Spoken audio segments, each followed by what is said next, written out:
Here in one of Biloxi's hardest hit neighborhoods, members of Indiana's Task Force 1 are going door to door, searching for anything that survived Katrina. That's what we're here for. We don't have the coordinates of where they actually found the victims. Conditions are difficult at best. This area was just brutally struck. Everything we've seen is just total devastation. It's tough. It's a very hard thing to go through an area like this and see what the storm has done. It's incredible. We're going back that direction. At the height of the storm, homes that weren't blown to shreds were floating in water.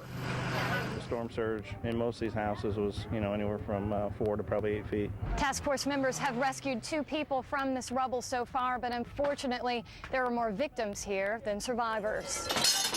There's a lot of people in here that didn't have the means to get out of town or to go to a place to stay. So we can only assume that if they're not sitting on the front porch right now, like a lot of them are, they could be in a lot of this rubble. Their job is dangerous and challenging here, even for veteran members of the task force who thought they'd already seen it all. Worse than I expected. Yeah, way worse than I expected.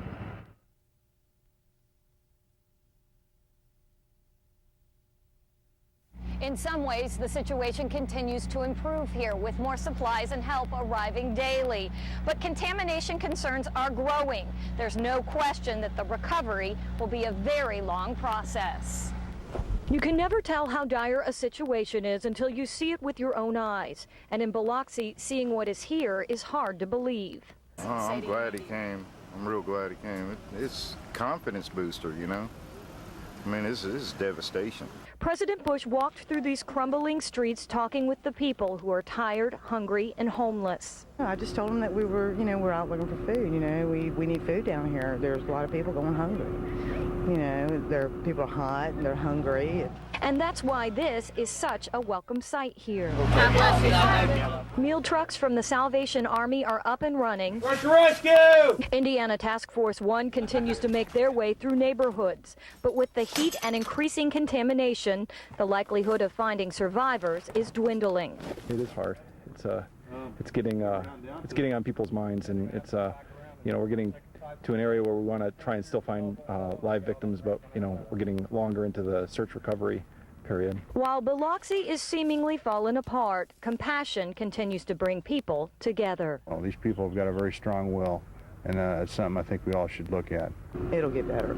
I know it will. Everyone that experienced this storm has been forever changed by all of this devastation. Katrina has certainly made her way into the history books.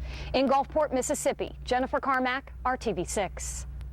We don't have the coordinates of where they found the victims. For 4 days, the members of Indiana Task Force 1 climbed their way through demolished Biloxi neighborhoods, searching for any sign of life.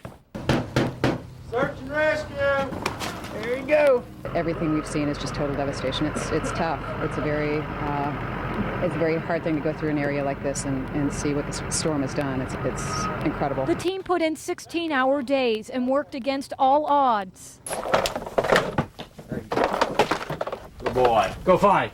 Neighborhoods unrecognizable, communication nearly impossible, the heat unbearable. The team was physically and mentally prepared, but once we got there, it was overwhelming. The good days were early on. The team rescued 2 victims from collapsed buildings. What streets is Squad 6?